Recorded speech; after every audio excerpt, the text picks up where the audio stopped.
تایا اور نوید سے جان چھڑوانے کے لیے میں چاچی کے کچن میں چلی آئی تھی۔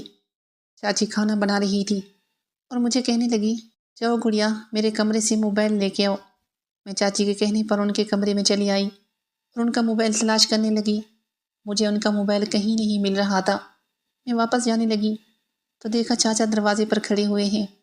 انہیں دیکھ کر میں سمجھ گئی کہ وہ یہاں کس مقصد کے لیے آئے ہیں۔ میں ان کے ساتھ کوئی بھی فالتو بات نہیں کرنا چاہتی تھی اور نہ ہی ان کے قریب آنا چاہتی تھی، اس لیے نظریں جھکا کر کمرے سے باہر نکلنے لگی، مگر انہوں نے میرا ہاتھ پکڑ لیا اور مجھے اندر گھسیٹ کر دروازہ بند کر دیا۔ انہوں نے جب دروازہ بند کیا تو میں سمجھ گئی کہ وہ میرے ساتھ کبڈی کھیلنے کے موڈ میں ہیں۔ ہٹ جائیں چاچا میرے راستے سے، مجھے باہر جانے دیں، میں نے اتنا کہا۔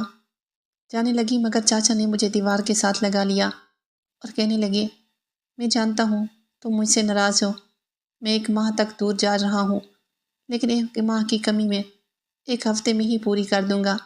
میں جانتا ہوں میری پیاری کو گڑیا میرے لیے ترس گئی تھی۔ چاچا نے اتنا کہا اور میرے بٹنوں کو دبانے لگے۔ انہوں نے جیسے ہی پہلے بٹنوں پر ہاتھ رکھا مجھے بہت زیادہ غصہ آنے لگا۔ میں نے انہیں دھکا دے دیا اور کہا، خبردار جو دوبارہ میرے نزدیک آئے یا آپ نے میرے ساتھ کچھ بھی کرنے کی کوشش کی تو میں ابو کو سب کچھ بتا دوں گی۔ چاچا کے نزدیک آنے سے میں گھبرا گئی اور دھمکی دینے لگی۔ مجھے لگا کہ دھمکی سن کر وہ ڈر جائیں گے، مگر وہ ہنس پڑے اور کہنے لگے، جا دیکھی تیری جیسی بہت دھمکیاں دینے والی۔ چاچا نے اتنا کہا اور مجھے بیڈ پر گرا دیا اور پھر خود زبردستی میرے اوپر آ گرے اور میری کشتی پر اپنا چپو رکھ دیا۔ خود کو بچانے کا میرے پاس کوئی راستہ نہیں تھا۔ چاچا نے میری ندی میں اپنی کشتی داخل کر دی تھی اور اسے چلانے لگے تھے۔ 15 منٹ میں چاچا نے اپنا کام ختم کر دیا۔ میں بری طرح رونے لگی۔ مجھے روتا ہوا دیکھ کر چاچا کو تب بھی مزید مجھ پر ترس نہ آیا اور وہ کہنے لگا، لگتا ہے میری گڑیا نے نیا بوائے فرینڈ بنا لیا ہے، تبھی اس سے اپنی ندی کی مزید تیز کھدائی کروا رہی ہے اور اپنے چاچا کے لیے کچھ نہیں چھوڑا۔ میرا تایا اور چاچا دونوں ہی بہت گھٹیا تھے، کوئی بھی موقع چھوڑتے نہیں تھے میرے ساتھ کھیلنے کا۔ میری جان چھوڑ دیں، اب میں تنگ آ گئی ہوں، آپ نے نفرت ہے مجھے آپ سے، میں نے روتے ہوئے کہا۔ وہ ہنس پڑے اور کہنے لگے، میں تمہاری جان کیسے چھوڑ دوں، میں ہر لڑکی کے ساتھ کرتا ہوں، لیکن جو سکون تم دیتی ہو وہ کوئی اور نہیں دیتا، چاچا نے کہا اور پھر وہاں سے چلے گئے۔ میں رو رہی تھی اور روتے ہوئے ہی واش روم میں آئی اور ہاتھ منہ دھونے لگی۔ میں جب واپس نہ آئی تو چاچی خود ہی میرے پیچھے چلی آئیں اور کہنے لگی، اتنی دیر کیوں لگا دی ہے، میں نے تمہیں موبائل لینے کے لیے بھیجا تھا۔ چاچی نے کہا، میں چہرہ دھو کر واش روم سے نکلی تھی، میں آپ کو موبائل لینے آئی تھی، لیکن کمرے میں کچھ بھی نہیں تھا، وہی تلاش کر رہی تھی، میں نے آرام سے کہا تھا۔ چاچی میرے چہرے کی طرف دیکھنے لگی اور بولی، تم رو کیوں رہی ہو؟ انہوں نے سنجیدگی کہی سی تو میں کہنے لگی، میں رو نہیں رہی تھی، آپ کا موبائل تلاش کر رہی تھی تو میری آنکھوں میں کچھ چلا گیا تھا، میں نے جھوٹ بول دیا۔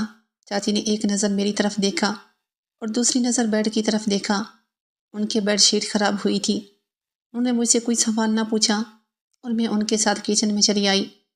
چاچی مجھ سے میری امی کا پوچھنے لگی کہ وہ گھر کب تک واپس آئیں گی۔ مجھے نہیں معلوم وہ کب تک واپس آئیں گی، میں جب بھی ان سے آنے کا کہتی ہوں تو وہ یہی کہہ دیتی ہیں کہ جب تک نانی ٹھیک نہیں ہو جاتی وہ واپس نہیں آ سکتی۔ میں نے سلاد کے لیے گاجر کاٹتے ہوئے تھے، وہ مجھے سنجیدگی سے ہی دیکھ رہی تھی۔ میرا جواب سن کر وہ کہنے لگی، میں خود بھابھی سے بات کرتی ہوں اور انہیں گھر واپس آنے کا کہتی ہوں۔ چاچی کی اس بات پر مجھے چونکا دیا تھا کہ وہ کیوں امی کو گھر واپس آنے کا کہہ رہی ہیں۔ میں بدلے میں کچھ نہ بولی تو چاچی کہنے لگی، تمہارے ساتھ کوئی مسئلہ ہے تو مجھے بتا سکتی ہو۔ چاچی کی اس بات پر میری آنکھوں میں آنسو آ گئے اور میں وہاں سے چلی آئی۔ اب میں ان کو کیسے بتاتی کہ میری عزت میرے اپنے ہی گھر کے محفوظ نہیں ہے۔ میں کمرے میں چلی آئی اور سوچنے لگی کہ اپنے تایا اور چاچا سے کیسے پیچھا چھڑواؤں۔ میں یہی سوچ رہی تھی کہ موہت دروازے کی دستک دیکھ کر کمرے میں آیا۔ اس نے بھی میری آنسو بھری آنکھوں کو دیکھ لیا اور کہنے لگا، سب خیریت ہے نا، تم رو کیوں رہی ہو؟ موہت میرے قریب آ کر بولا۔ میرا دل چاہا میں اسے سب سچ بتا دوں، لیکن یہ سب کچھ کہنا آسان نہیں تھا۔ میں اسے کھونا نہیں چاہتی تھی۔ نہیں، میں رو نہیں رہی ہوں، بس آنکھوں میں کچھ چلا گیا تھا۔ میں نے مسکراتے ہوئے کہا، موہت نے میرا ہاتھ پکڑا اور کہنے لگا، پکی بات ہے نا؟ ہاں پکی بات ہے۔ میں اسے پیار بھری نگاہوں سے دیکھ کر بولی، تو پھر رات کے لیے تیار ہونا، ہم دونوں آج پہلی بار کبڈی ہوگی۔ میں تو بہت پرجوش ہو رہا ہوں، یہ سوچ کر ہی کہ جب تم میرے نزدیک آؤ گی تو مجھے کیسا محسوس ہوگا۔ میں تو تمہیں کچا کھا جاؤں گا۔ موہت میرے ساتھ رومانی باتیں کرنے لگا تھا۔ یہ سب سن کر مجھے اچھا بھی لگ رہا تھا اور ڈر بھی لگ رہا تھا کہ اگر کچھ گڑبڑ ہو جاتی تو میں نے ساری امیدیں ہما سے لگا رکھی تھی کہ وہ جو چیزیں مجھے لا کر دیں گی اسی کی بدولت میں موہت کے قریب جاؤں گی اور اسے کچھ معلوم بھی نہیں ہوگا۔ میں موہت کی آنکھوں میں دیکھ کر یہ سب کچھ سوچنے لگی تھی کہ موہت نے اپنا چہرہ میرے چہرے کے نزدیک کر لیا۔ وہ میرے بہت ہی زیادہ نزدیک تھا۔ اس سے پہلے کہ وہ کچھ کرتا، تایا جان کمرے میں داخل ہو گئے اور ہم دونوں کو ایک ساتھ پکڑ لیا۔ یہ کیا ہو رہا ہے؟ تایا جان نے غصے میں پوچھا۔ میں ڈر گئی اور فوراً موہت سے دور جا کھڑی ہوئی، لیکن موہت نہ ڈرا۔ ہم دونوں نے تایا کی بات کا کوئی جواب نہیں دیا۔ میرے پاس کوئی بھی جواب نہیں تھا اور موہت بھی خاموش کھڑا تھا۔ تایا نے دوبارہ اپنا سوال دہرایا اور پوچھنے لگا، میں پوچھ رہا ہوں تم دونوں اکیلے کمرے میں کیا کر رہی ہو؟ اور موہت تم اس کے اتنے نزدیک کیوں تھے؟ تایا نے غصے سے پوچھا۔ تو موہت کہنے لگا، ابا اپنی آواز کو نیچے رکھیں، آپ کو نظر نہیں آ رہا کیا گڑیا کی آنکھوں میں کچھ چلا گیا ہے؟ میں بس وہی نکالنے کی کوشش کر رہا ہوں، آپ اتنا غصہ کیوں ہو رہے ہیں؟ ہم دونوں پر شک کر رہی ہیں۔ موہت اپنے باپ کے سامنے کھڑا ہوا۔ اسے بالکل بھی ڈر نہیں تھا۔ اسے اپنے باپ کے سامنے اس طرح کھڑا دیکھ کر مجھے بہت خوشی ہوئی تھی کہ وہ اپنے باپ سے نہیں ڈرتا۔ ایک وہی تھا جو تایا جان کا بندوبست کر سکتا تھا۔ تایا لاجواب ہو چکے تھے۔ ان کے پاس موہت کی کسی بات کا جواب نہیں تھا، لیکن وہ مجھے گھور کر دیکھ رہے تھے۔ انہیں 100% یقین تھا کہ ہم دونوں کے درمیان کچھ ہے، مگر وہ بنا کسی سے ثبوت کے ساتھ کچھ کر بھی نہیں سکتے تھے، اس لیے خاموشی سے وہاں سے چلے گئے۔ مجھے بہت ڈر لگ رہا تھا۔ یار مجھے ایسا لگ رہا ہے جیسے تایا کو ہم دونوں پر شک ہو گیا ہے۔ تایا کے جانے کے بعد میں نے موہت سے کہا۔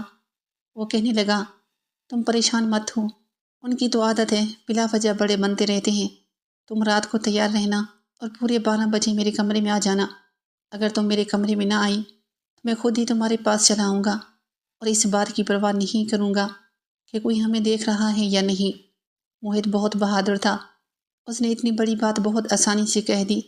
میں نے ہاں میں سر ہلا دیا اور کہنے لگی، تم فکر مت کرو، میں آ جاؤں گی۔ میں نے اتنا کہا اور پھر موہت وہاں سے چلا آیا اور میں ہما کو کال کرنے لگی اور اس سے پوچھنے لگی کہ وہ کب تک میرے گھر آئے گی اور مجھے چیزیں دے گی، کیونکہ اس کی چیزوں کے بنا میں کچھ بھی نہیں کر سکتی تھی۔ ناظرین، اس کہانی کا بقیہ حصہ اگلی ویڈیو میں اپلوڈ کیا جائے گا۔ آپ سے گزارش ہے کہ اس چینل کو سبسکرائب کر لیں۔